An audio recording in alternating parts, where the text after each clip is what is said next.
I look back and it's sad because we got to a point towards the end that we were just looking forward for it to be over. And that's not how you want to end a season. That's not a feeling that you want to have. Lexie Hull's about to blow the lid off the Fever's roller coaster 2024 season.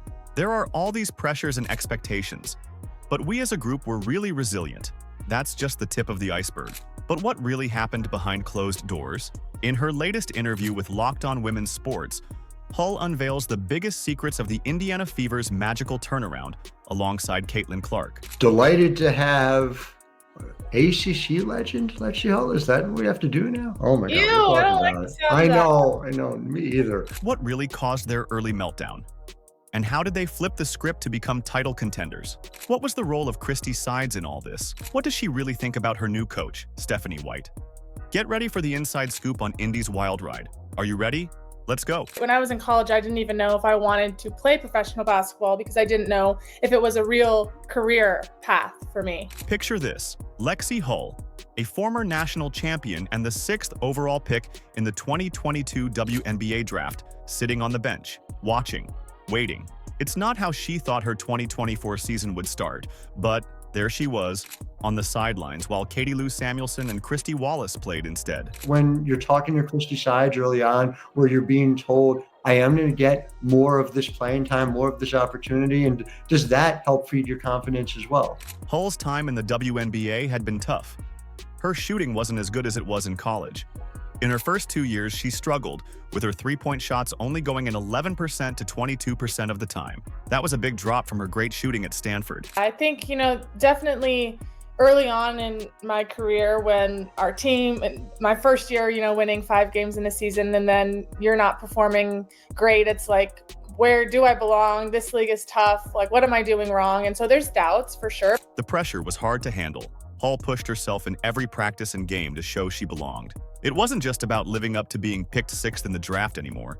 She wanted to prove she could play in the best women's basketball league in the world. Your ability to shoot was something that we've talked about on previous programs. It's something that you never questioned. It was something that Lynn Dunn was certain of when she drafted you. It was something that, if I will be frank, people around the league were hoping for. This idea that, this is something you'd always done well in college. It was difficult to find a rhythm. It was difficult to find playing time, which makes a difference as far as a rhythm goes. But things started to change. On May 25th, playing against Las Vegas, Hull got hot and made 4 three-pointers early in the game. Suddenly, she felt more comfortable on the court. You just put up shooting 47.1% from 3. As the season went on, Hull got better and better. When she played more than 30 minutes in a game, she made an amazing 66.7% of her three-pointers. Hull said, "Getting more chances to play and seeing my shots go in really boosted my confidence." When you played more than 30 minutes per game this season, do you know what you shot from 3? You shot 66.7% from 3. When you went out there, there's no such thing as tired legs in that scenario. You are sinking 2 and 3. No one does that. No one does. I mean, it's just incredible. The biggest change was how Hull thought about things. She stopped doubting herself and started appreciating her journey. "I'm just grateful for how the sport is growing," she said, feeling more positive about her situation. I mean, it's incredibly satisfying. Looking back on a season, the things that you take are those percentages. Those are the things that, you're working to improve year after year. And so just, really, really proud of myself for sticking with it and believing in myself and continuing to work. And then being able to finish the season with a percentage that I'm proud of. Hull's comeback was great, but it was only the beginning. The Fever's season was about to get really interesting, and Hull was ready to be a big part of it. Just as Lexie Hull found her groove, the entire Indiana Fever team faced a challenge that threatened to derail their season before it truly began.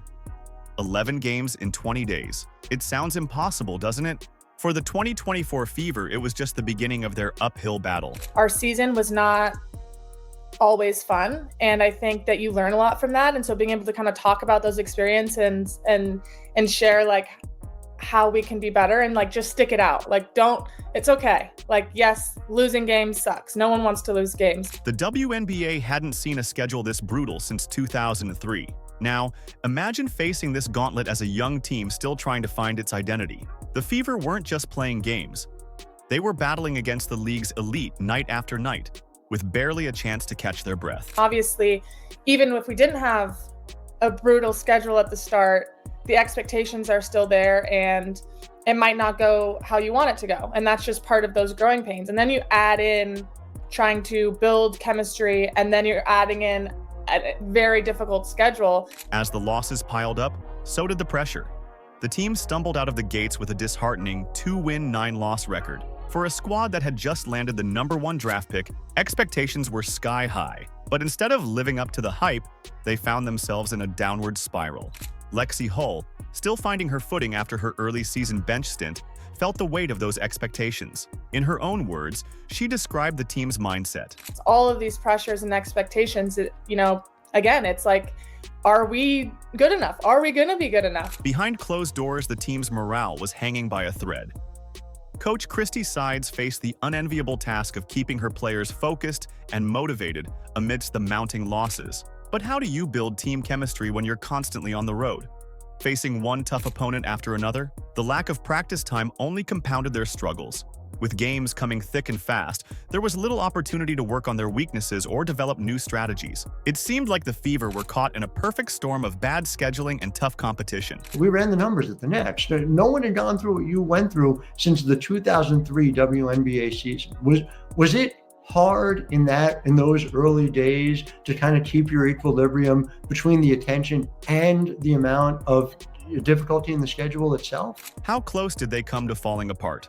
The breaking point was near. Lesser teams might have crumbled under the pressure, pointing fingers and fracturing into cliques. But something remarkable happened in those darkest moments. Hull revealed the team's secret weapon: resilience. "We as a group were really resilient and stuck together," she said. Instead of turning on each other, they turned to each other for support. They dug deep, pushing through grueling practices whenever they could find the time. But I think we as a group were really resilient and stuck together and believed that this process was going to play out and that we were going to get better. We're going to be a team that can compete against every team in the league. And we did that by the end of the season. So I think I'm proud looking back that we didn't just give in and say, it's not this year. Like, we'll start over next year. It wasn't just about improving their skills. It was about forging a bond that could withstand the toughest challenges the WNBA could throw at them. We dug deep, we practiced hard, and eventually when we had time to practice, in the start, we didn't really have time to practice as a team. We got closer, we got better, and I think you saw that how we played on the court. It just continued to get better and better throughout the year. But even as they weathered this storm, the Fever knew that resilience alone wouldn't be enough to turn their season around. Something had to change. They needed a spark, a catalyst that could transform their potential into results on the court. Little did they know, that spark was about to arrive in spectacular fashion. Enter Caitlin Clark. The rookie sensation brought a whirlwind of excitement to the Indiana Fever. Reporters packed practices, fans scrambled for tickets, and all eyes turned to Indianapolis. But a big question remained. How would this star rookie fit with a team still finding its way? I remember the draft party in Cambridge, which was the first time we had that many people in Cambridge for not really any performance. The stands were filled, people had their jerseys, people had their gear on, and it was just a hint of what the season was going to be like. For Lexie Hull and her teammates, Clark's arrival meant dealing with a new level of attention. They felt the pressure to win and live up to the hype around their new star. As Clark settled in, she lifted everyone's game. Hull was amazed by the change. "It's awesome to see everyone grow," she said, watching how Clark created new opportunities on the court. Hull had to adjust to Clark's unique playing style. Her vision and passing were unlike anything Hull had seen. "It took me a while to realize she could pass to me from the other end of the court," Hull admitted. I mean, I definitely got passes and tried to finish when I wasn't expecting to get the ball. So now it's okay, every cut I have, every cut I make, every fast break I run, I have a real opportunity to get the ball, which definitely took me a second. And I think it really just took one of those to really get my head around oh, she's all the way down at the other end of the floor and she could still make the pass to me down at the block at this end. So, it's been awesome. As Hull got used to this, her confidence grew. Suddenly, every move on the court could lead to something big. The game felt different, more open. It's so fun to be able to know that you're not just cutting to cut, knowing that you're cutting with the possibility of like actually making a really cool play. So that makes it that much more worthwhile. But this new opportunity brought a challenge. With Clark drawing defenders, Hull found herself open more often.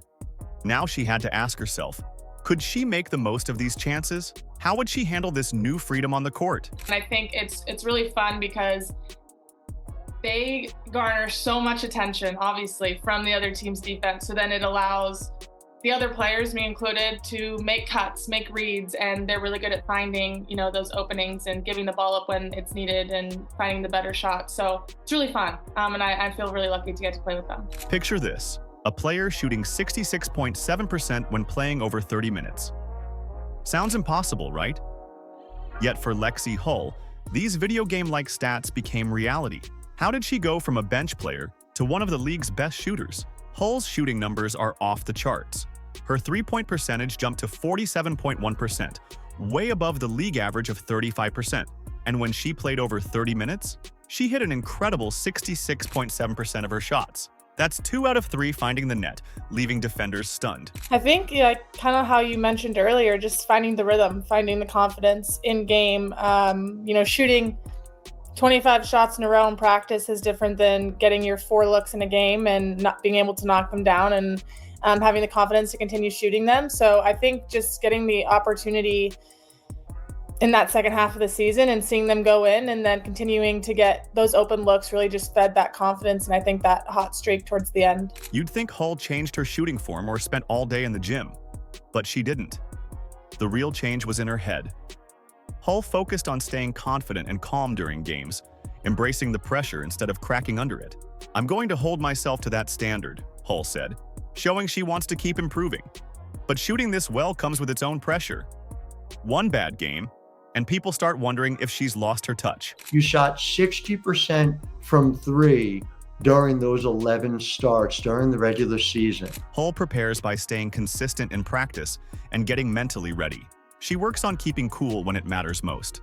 Her improved shooting isn't just about her skills, it's about how she fits in the team. With other players drawing attention, Hull gets better shots. We have some incredible playmakers on our team and incredible people that can get you the ball when you're open and create advantages. And so me being one of those people that I'm spacing the floor and I need to knock down those shots. So not only, holding myself accountable to do that as my role and hit those open looks, but also being able to stand up for my teammates and say, thank you. You're doing the work, you're doing the hard work, and I'll be here and I'll knock it down when I need to. Hull's shooting has become crucial for the Fever, but one player doing well doesn't always mean the team wins. With a new coach in charge, how will Hull's hot shooting fit into the team's plans? And what does she think about Coach White's ideas for the team? The Indiana Fever's journey took an exciting turn with Stephanie White's arrival. Her name carries weight in Indy basketball circles, and this coaching change feels like a homecoming that could reshape the Fever's future. Immediate reaction to her is she's a winner and she will pull what's best out of everybody, and just very excited about the opportunity to learn from her. And obviously she's went to Purdue, played with the Fever, coached with the Fever. So she's a legend in Indianapolis. So excited to have her back and excited to just be able to completely dive in with her. White is a WNBA champion and Fever legend, now tasked with leading Indiana back to glory. Her history with the team runs deep. She played for the Fever, coached alongside them, and now she's back in charge. But White isn't here to relive old memories. She's got a clear vision: turn potential into championships. The Fever have talent, but the real challenge is taking a good team and making them great. I think everyone's going to be really bought in, and just excited to see, how she tweaks things and her vision of how we can be better, and individually how we can be better to collectively be the best we could be. So just really excited, and I know that she's excited to be there and excited to change what we can do. Lexie Hull, coming off a strong shooting season, is already feeling White's influence. She's mentioned specific ways I can be more dynamic, Hull shared. White wants Hull to expand her game and become a threat from all areas of the court. She's mentioned specific ways I can be more dynamic. So, finishing at all 3 levels, being able to use my size and post up and have more of a mid-range game to just make me harder to guard. White's coaching style is shaking things up. She's challenging players to use their size better and become tougher to defend against. It's a fresh approach for Indiana, and the team is buzzing with energy. The big question now is how White's methods will work with this young, talented roster. Will her championship experience lead to quick success? Or will the team need time to adjust? When you make all 5 players on the court hard to guard, it's going to make us really good. But also she's, going to be focused on that defensive side. So bringing as much as I can on that end as well. So I think she just is expecting a lot from everybody. And as every coach should, I'm excited about that. Hull seems confident about White's impact. She's a winner and she'll bring out the best in everybody, she said. White brings a winning mindset that could be just what the Fever need to take the next step. As this new chapter begins, it's clear that White and the Fever aim to do more than just win games. They want to reignite the passion between the team and the city and inspire future players who dream of wearing the Fever jersey. I think our ceilings is a championship, and hopefully we can reach that. While Stephanie White's arrival has fans excited, the Fever's road to success isn't as simple as it looks. There's a hidden challenge that could throw off their championship dreams. Think about it. The Fever make it to the playoffs. The crowd's going wild. Everyone's pumped. But then the pressure hits. It's do or die. And that's where the Fever struggle. Lexie Hull's honest about it. We can do better than that. We can go further, she says. It's tough to hear, but it shows how hungry the team is. They're not just happy to make the playoffs. They want to win it all. So what does the Fever need to win a championship? Experience. Hull puts it simply. We just need experience. You can't buy it or practice it. You have to live through it, feel the pain of losing and the joy of winning big games. I'm excited for all of us to be there and get to play together and hopefully bring home some hardware. The Fever are working hard to get ready for a championship run. They're looking at past champions, figuring out what they need to improve, and getting mentally tough for the pressure of the playoffs. Hull and her teammates are all in. I think we can win a championship and I hope we do, she says, sounding like she really believes it. But here's the big question. What's the last thing they need? Maybe it's a player stepping up in a big way. Maybe it's a new game plan that surprises everyone. Or maybe it's just time for this young team to grow into champions. As the Fever get ready for 2025, there's a new feeling in the team. Who knows? This might be the year they finally become champions. I'm just so excited for the growth and so excited for what these kids in middle school and even high school, what the opportunities will be like once they graduate college. And yeah, so it's just great that they get to see us so that they can be us 5 to 10 years from now. Lexie Hull's message to young girls is clear and inspiring. It's possible for you. It's so exciting. Her words come from real experience, from the ups and downs both on and off the court. The Fever's journey shows what can happen when you keep pushing forward, even when things look tough. The team has come a long way, from struggling to make an impact to becoming real contenders. As they aim for the championship, they're doing more than just playing basketball. They're lighting the way for a new generation of players who see themselves in Hull, Clark, and every member of this determined team. With the Indiana Fever leading the charge, the future of women's basketball looks brighter than ever, sparking excitement and possibility in young athletes everywhere. Are you excited? Let us know in the comments. Like, subscribe, and turn on all notifications so you never miss out. Click the video on the screen, and we will see you in the next one.